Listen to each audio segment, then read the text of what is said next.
Hello, everybody. It's Christina Marie Weber, and I run a company called Christian Biz Owners on Fire, and we help faith-based and spiritual business owners who want a more fulfilling and prosperous business or ministry while putting God, their purpose, God, their relationships, and their purpose first on a daily basis. So today we're going to be talking about successful lifestyle entrepreneurs. So let me kind of explain this process.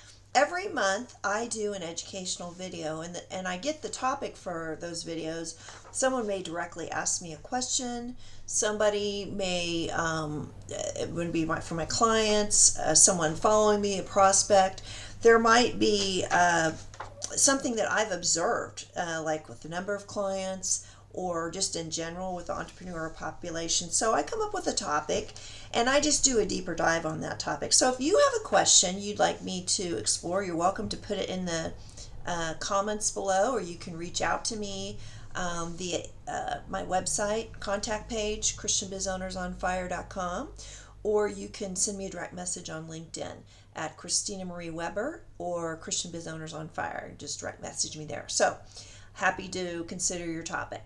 So what made me interested in this topic, successful lifestyle entrepreneurs, I was talking with a client who had participated in one of my programs. I have a group, and I had a follow-up appointment with her, about 9 months later, and talking to her more about, the things she'd done since she was in the group.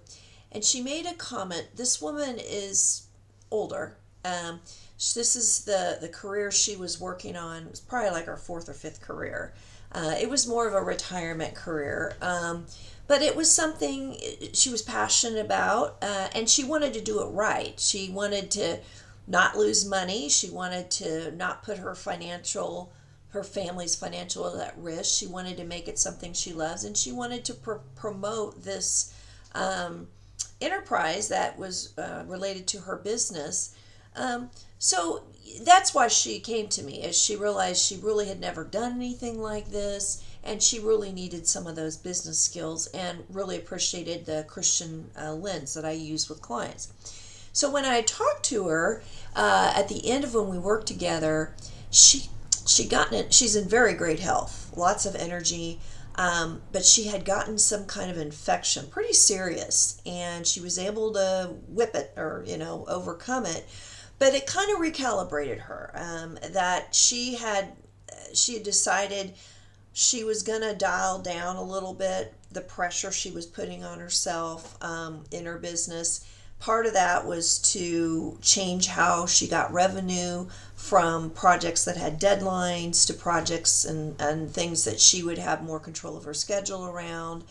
And she just realized life's short, and she still wants to pursue this, but she wanted to order it a little bit differently. She wanted to not feel like she couldn't do stuff with the grandkids or her husband because she had to get some project deadline with her way her work was structured before. And as I was listening to her, I was thinking, she is a lifestyle entrepreneur. She is organizing a business. She wants it to be a profitable business. But it's also highly important that it's a business that works with other parts of her life. All the things she likes about running a business, she wants to weed out as much as possible aspects of running a business that are unpleasant to her. And for her, it was feeling like she was under a lot of pressure and was missing out on some important events in her life, or maybe even pushing her health a little bit to put herself in that situation.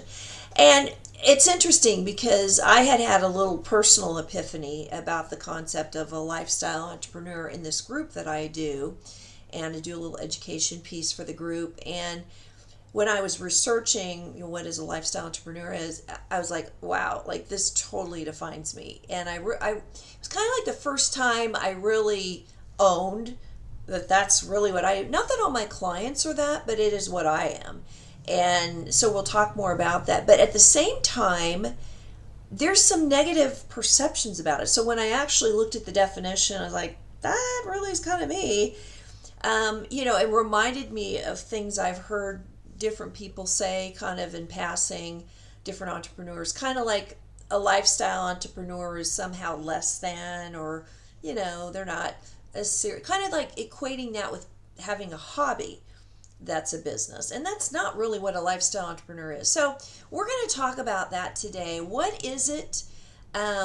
What do you need to do? Why do you need to understand whether you are one or not? Why do you need to understand what it is? And why you need to understand who you are as a business owner and live it intentionally. So that's what we're going to be talking about today. So first of all, the first point is, what is a lifestyle entrepreneur? So I already thought it was a little fuzzy anyway, but it got more fuzzy as I went through this research. So if you look up online, what's the definition of a lifestyle entrepreneur? There's a couple of them that are a little, I'm not sure buying into it completely. So one definition is, a lifestyle entrepreneur is someone who builds a business to fit their desired lifestyle, prioritizing freedom, flexibility, and personal fulfillment over rapid growth or profit maximization. They focus on creating a business that aligns with their passions and allows them to live the kind of life they want, often with more time for personal pursuits and less emphasis on traditional business metrics. Most of that I agree with. So again, I guess the key points here, they're not saying no emphasis on traditional business metrics, but they're just saying less emphasis. So I think that's important to clarify. And then they're not saying no profit, but they're saying not profit maximization. There's difference between pursuing a profit and having a goal to totally maximize everything to be maximally profitable. So again, I think that's important to clarify. The other definition I saw online of a lifestyle entrepreneur: a lifestyle entrepreneur is a person who creates a business with the purpose of altering their personal lifestyle. The choice is not solely about making money. In fact, many lifestyle entrepreneurs have less money in the first few years than they did working a conventional job. That one's a little more fuzzy, I think, but I think it's what they're saying there is, it's someone that maybe is intentionally not wanting the traditional setup and is willing to take a little more time to develop this other kind of ways to earn a living that's more in line with what they want to do. So it might from day one not be replacing that income, but eventually they would like it to be. So again, then I looked up Christian lifestyle entrepreneur, and they didn't really have it lifestyle, but Christian entrepreneurs serves as an agent of positive change by integrating principles of love, kindness, and generosity in their business operations. They focus on serving others rather than solely pursuing profits. And again, I think the key there is rather than solely pursuing profits. We're not saying they're not pursuing profits at all. It's just that's not the singular focus. So then I looked up, well, what is a growth-oriented entrepreneur? Because if they're referring to people that are growth-oriented, that they don't call those lifestyle entrepreneurs. So what I saw there, a growth-oriented lifestyle entrepreneur, that was interesting, is an entrepreneur who balances the desire for business growth and expansion with a focus on maintaining and fulfilling lifestyle. They prioritize both building a successful business and having a work-life balance, often with the focus on flexibility and personal freedom. So here's the little key. That's really more what I am. I'm not really a purely lifestyle entrepreneur. I'm a growth-oriented lifestyle entrepreneur. And then I just looked up, what's a growth-oriented entrepreneur? An entrepreneur who focuses on creating businesses with the potential for substantial growth and expansion, often seeking to achieve successful exponential market impact. They are driven by desire to scale their ventures, innovate, and create new jobs, contributing to economic development. When I went through this course on startups, that's really a lot what they're doing. They're not even necessarily emphasizing profit. They just want rapid growth. Initially, they'll put more money into it initially, but they want something that can disrupt and have the potential for eventually be profitable, but they don't emphasize the profit at first. And then another term I thought was important in this conversation is profit first business owner. So I'm a big fan of Mike Michalowicz's Profit First. They prioritize profit by allocating a percentage of revenue to a profit account before paying expenses. This contrasts with the traditional accounting where profit is calculated on whatever is left after paying expenses. profit first emphasized that businesses should be profitable from the start, ensuring that profit is a prioritized input, not an afterthought. So again, I think that's important because you can have a high growth business that really does not emphasize profit as much, and you can have a lifestyle entrepreneur that's more profit oriented. So I think I guess the point here, I think we really need to understand our terms, and we need to understand where do we fall in that. Myself, I really am a growth oriented, profit first lifestyle entrepreneur. That's really who I am. So anyway, I think that's important. And for the reason, so let's say you hear all those terms and you're thinking, yeah, I kind of more am in the lifestyle entrepreneur. So my second point is I encourage you to reject the lifestyle entrepreneur or profit first inferiority complexes. So there's a couple things here. Actually, I heard someone make a comment online. This is kind of when I realized I align with being a lifestyle entrepreneur, made kind of a negative comment like, well, we don't want those lifestyle entrepreneurs, like they're not really as serious. And I've heard that said peripherally in different ways. And I was just at a presentation today of a gal, and she made a comment. She has a mastermind, and she made a comment that she wants people who are serious about their businesses. She has multiple businesses and enterprises, and by that she specified people that really want to grow and are really going to prioritize, I'm assuming, profits and income in their business. Now, later in the conversation, somebody asked her, boy, you have a lot of different businesses. How do you stay balanced? And she just said, I'm a workaholic. I'm really not balanced. So let's just break this down. So there's kind of a comment that this person defines himself as a workaholic and not balanced, and I'm assuming she defines herself as being serious about her business and wants other people that are serious about their business. Well, does that mean they need to be workaholics and not balanced, or they don't really fit? I would imagine it kind of would, and I'll talk about that a little bit later. And so then what I'm really questioning here, does that really mean she's more serious about her business than someone that puts more of a priority of work-life balance in addition to having a good business? That's what I want you to challenge, okay, does this necessarily mean, if you identify kind of more with the idea of being a lifestyle entrepreneur, that somehow you're inferior, you're less serious than that individual? What I would say is I question that. And then the other piece of it is when you look at profit, there's a profit divide too. I think there's the crowd, and speaking as being kind of a faith-based business owner, I think we can get into this idea of we steer away from profits. Like we think, well, that's, bad, or that's not that's not Christ-centered, or, that's not taking care of people. But really, or then there's the other crowd that's like, hey, I'm totally about profits. And, and it's almost like this polarization. And again, I really kind of challenge that, because what I would say is if you are aware of the importance of profits, and maybe use Mike McAllowit's system to help you stay aware of that, and at the same time you want to do a great job for your client, and that's how you're going to generate the revenue, I don't think they're mutually exclusive. I don't think you have to have some kind of an idea that you're not as concerned with the customer experience or committed to your clients having great results because you prioritize and structure your business so that it's profitable. In fact, I think the opposite. I think when you have a profitable business, you have bandwidth and cash that you can do stuff that you can't really do when you're strapped or you're not profitable.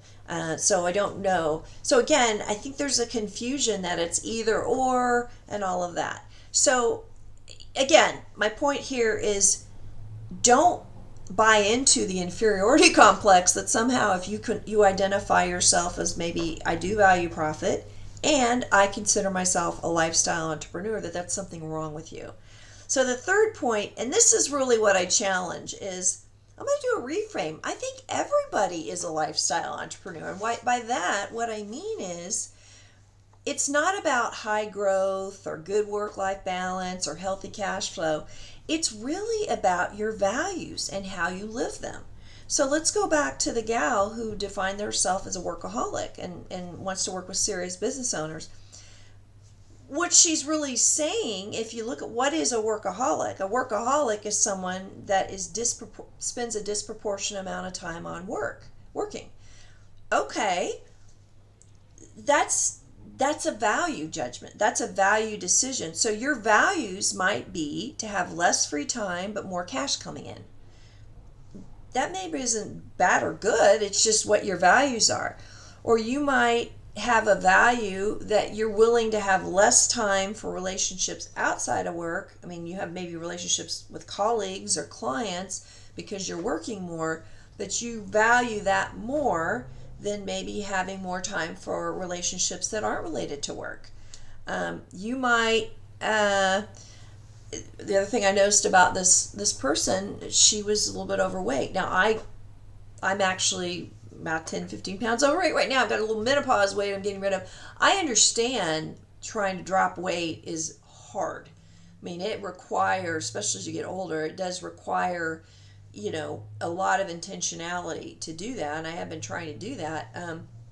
But I know working around the clock is not super conducive to dropping weight or being at a normal weight. And I also know, even not being that overweight, I mean, I'm very minorly overweight if you look at all the charts and everything, there still are health consequences of that, with your knees, with other metrics of health. Just even being a little bit overweight really can cause some problems there. So if you're like 50 pounds overweight, there are going to be some health consequences. A lot of times with health, you don't see it till later. It's been happening the whole time. So again, while this person, wants serious business owners or, describes herself as a workaholic, she's also indicating that she values less health. Just because you can't there's only so much time. So if you are more at work all the time, unless your part of your work is to work out or to prep food so you have healthy, menus and stuff, and that's part of your work, I think for most people that would make spending a disproportionate amount of time at work would make it harder to live a healthy lifestyle, unless you have professional chefs or a team that comes in and handles all of that for you, which most people that I know don't really have that. So again, what I'm saying is that person is orienting their work life around their lifestyle, and I guess replace lifestyle with their values. So their values, they are living their values out, whether they're high growth, high revenue, whatever. That's what it looks like for that person. Whereas maybe someone that is more of a traditional lifestyle entrepreneur doesn't mean they're necessarily not serious about their business. They can still have business clients, revenues, and profit and all that, but they may put a higher priority or put another higher value on more of a holistic way of living, and that kind of thing. So again, it doesn't mean one person is oriented their business around their life and person B isn't. They both are. It's just the person that defines himself as a workaholic and a serious business owner, that those values, that living like that, are higher to them than the other person. So again, it's really about values. Okay, so what I would really challenge you to do, everyone is living out what they value, not what they say. So there may, let's say there's a person that says they're a workaholic, focused more on being a serious business owner, but let's say they do value health, but yet they're 50 pounds overweight, or maybe they do value their family, but they see their family once a year because of their work commitments. So there can be a case where, often there's a case where what we value isn't integrated, so it's not what we're living. So maybe that person that says they're a workaholic, says they have a serious business, yeah, they do value those other things, but they may claim, I also value these other things. So what I'm looking for is your integration. And what I would suggest is that if someone is a lifestyle, as we've defined it, lifestyle entrepreneur, and does value work-life balance or time with relationships, if they're actually scheduling that or even working to have that, then I would say, yes, they're living their values and they're more integrated. What shows up in their daily life is more a match with what they say their values are. Okay? So it gets confusing. But to conclude, I think the key really here, and I'm not judging any approach, but the key is to really understand there are a lot of options available for how you can approach being a business owner, being a professional. And there are also different ways that you can integrate that with your life. So the key is you need to understand that. It's all about being intentional. When we choose A, there's some consequences of that, or choose B, there's consequences of that. And the key is to just have a clear understanding of what approach you're taking and why, and then how are you going to integrate that. And then once you've made that decision, I think this is where it's really important.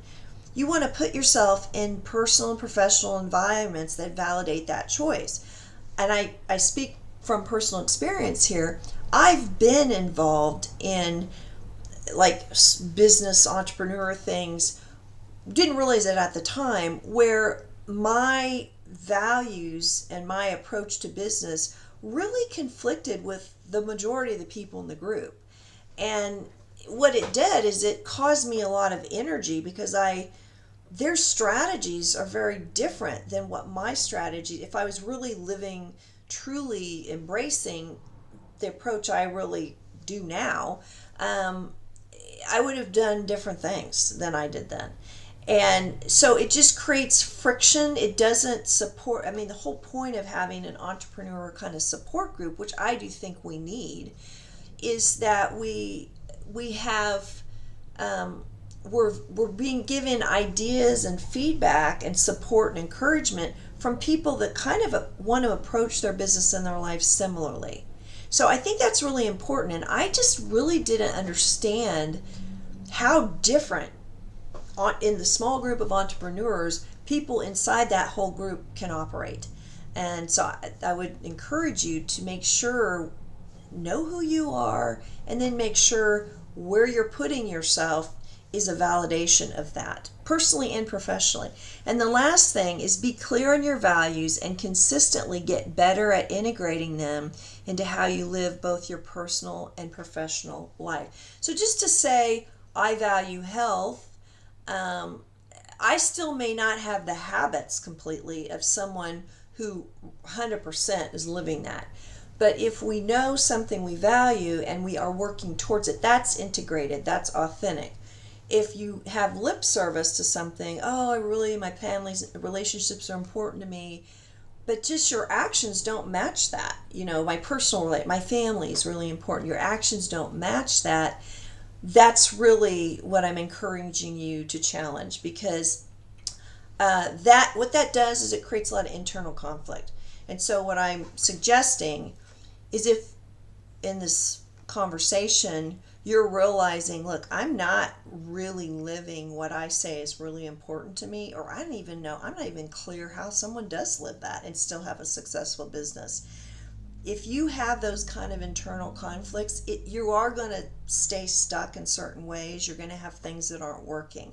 And so this is really what I help people do. I help people that really understand what's important to them and live it and integrate it. And it's just and the people I work with want profitable businesses, and they want high quality products and services. They want happy clients. They are serious about their business, but they're also serious about some of the other aspects of their life, and they want to, we understand we have to make choices and there are consequences of choices, but they want to really strategically do that so that no area of their life really gets the shaft. That's important to them. And so if this resonates with you and you think I might be a good resource for you, I would love to have a conversation. I'm really accessible.